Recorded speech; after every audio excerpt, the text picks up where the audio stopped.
I generally don't talk about American stuff here. America gets a lot of press coverage in the world all over, and it doesn't really need my contribution. But I also recognize that a lot of people visiting this channel are American-born Chinese, interested in learning more about their heritage and background. When I was younger, I always felt like the history of Chinese Americans was undertaught in schools. I don't blame schools, of course, there's a lot of history to churn through, but in the end I realized I had to go find it myself if I was curious about it.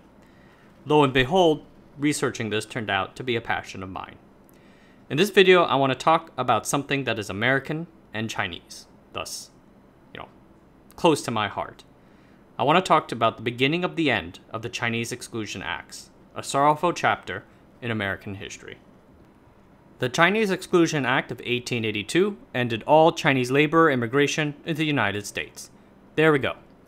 To this day, it is the only American federal act to have been implemented targeting a single ethnic group so to prevent them from immigrating to the United States.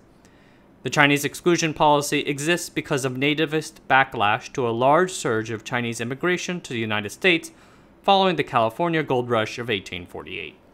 In less than 50 years, some 20,000 Chinese immigrants had settled in the United States, mostly on the Pacific coast. With the nationwide economic depression gripping the U.S. labor market, the white labor force resented these Chinese immigrants, considering them culturally and racially inferior. Chinese laborers would work in the gold mines and on the railroads for less pay and in worse conditions than white workers. They had strange customs, they wore strange clothes, so on. Congress enacted the 1882 Chinese Exclusion Act in response to the racist backlash. But it was just the first in multiple immigration restriction acts enacted with the explicit goal of stopping the flow of Asians in America, the final one being enacted in 1924. And that was that for years and years. This discriminatory law had major repercussions on China-US relations, but the law stayed on the books until World War II came around. The United States had been passively participating in the war on the side of the British, but a strong anti-war sentiment amongst the people prevented the government from doing much more than providing supplies and finances. The strategically boneheaded Japanese attack on Pearl Harbor changed all that. Anti-war sentiment melted away like butter in a pan, and America went all in. China at the time, of course, had already been engaged in a brutal war of its own with the Japanese, the Second Sino-Japanese War. Chiang Kai-shek was the leader of the Republic of China, as it was then called. When he heard about the Pearl Harbor attack, Chiang summoned the American ambassador to Chongqing and proposed a military alliance of nations to battle the Axis powers. The United States subsequently agreed, and in January 1942, a joint declaration was issued with China joining together with the United States, Great Britain, and the Soviet Union. Part of the reason FDR and the US were so open to Chiang's entreaties was that from the start, the United States wanted to focus first and foremost on Europe. Their Europe First policy would hold off major work in the Pacific War until the European situation was done. In order to make this feasible, the US needed to strengthen the Republic of China to fight Japan and tie up millions of Japanese troops from entering the war on the side of the Axis. In order to achieve this goal, the US first and most immediately lent $500 million to the Republic of China. Additionally, the US promoted Chinese participation in international affairs. FDR would say in May 1942, "In the future, an unconquerable China will play its proper role in maintaining peace and prosperity not only in Eastern Asia, but in the whole world." And the FDR administration would back these rhetorics with some concrete steps. In January 1943, for example, the United States would formally relinquish all extraterritoriality in China. To the global stage, the Allied nations would continually stress China's role in the Big Four as a great power. Japan naturally did not take this sort of propaganda lying down. They fought back in the global propaganda war with a powerful message: American exploitation of Asian peoples.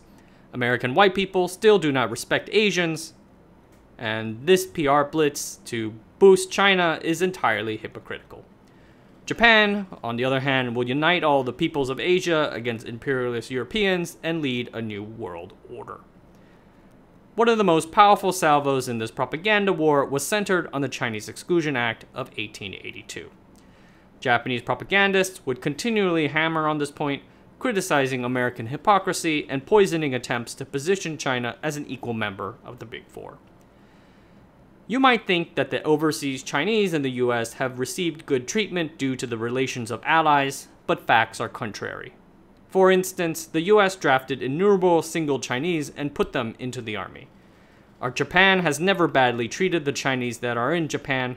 The difference between the inhuman nature of the Americans and the nature of our Japanese could be seen by facts. Here's another. If the American government does not abolish the discriminatory laws against the Chinese, Asian peoples can never be treated equally. All Asians must unite together to drive away American and British imperialists from Asia in order to establish a prosperous Asia for Asians. Needless to say, this attack was super effective and super embarrassing. Soon enough, the United States government began talking about repealing Chinese exclusion. Pearl Harbor united the country in sympathy towards the war effort, and public opinions towards those fighting in the Second Sino-Japanese War, towards the valiant Chinese fighting the villainous Japanese across the ocean, soared. One 1939 poll put the favored rate of the Chinese to 74%. Chiang Kai-shek's wife, Madame Soong Mei-ling, then came to the States in 1943 in a historic trip and gave a captivating speech in front of Congress. Her visit charmed the nation and gave further fuel to equality advocates. Pearl S. Buck and other activists pushed hard for racial equality and the repeal of the Chinese exclusion laws, and Congress began to respond. Starting in May 1943, advocates began pushing for repeal by October 1943, so to celebrate the Double 10 holiday, China's Independence Day. In May 1943, the House Committee on Immigration and Nationalization began holding public hearings to debate the repeal. The repeal naturally attracted a lot of strong feelings. Veterans associations, labor unions, and patriotic societies, patriotic in quotations, stood hard against Chinese immigration. These patriotic societies spoke in especially negative racial terms, calling Chinese morally the most debased people on the face of the earth. But a lot of people spoke for the Chinese too. Mansfield Freeman, president of the U.S. Life Insurance Company, had lived in China for 20 years and spoke strongly for repeal. Trade with China and her 400 million people are going to be very important factors in America's post-war prosperity. Congressman Walter Judd served as a missionary in China for 12 years and spoke even more forcefully. The Pacific would be Pacific if America has on that side a strong, independent, democratic, friendly China. And the military spoke most forcefully of all, saying that repeal would help the US win the war by putting China back on an equal footing in every respect with the other allied nations. It would be done in recognition of China's place among the United Nations fighting for democracy and her great future in a democratic world. Post-war, a strong, democratic China would help align with the US against Russia, while at the same time preventing the British from reimposing imperialism in post-war Asia.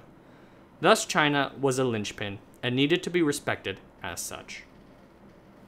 On October 11, 1943, one day after the Independence Day in China, debate on repeal opened in the House, and at first it seemed unlikely that it would happen. In fact, it seemed like they might even tighten those immigration laws further. But FDR intervened.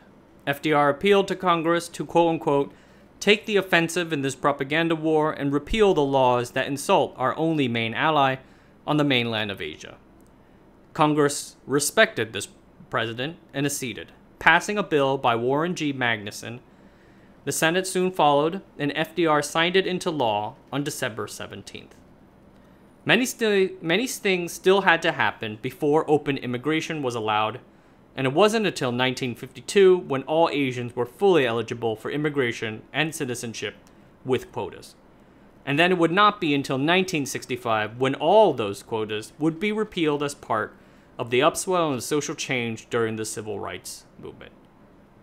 But the 1943 repeal was a powerful step forward and a concrete sign of good faith by the United States in the Chinese people.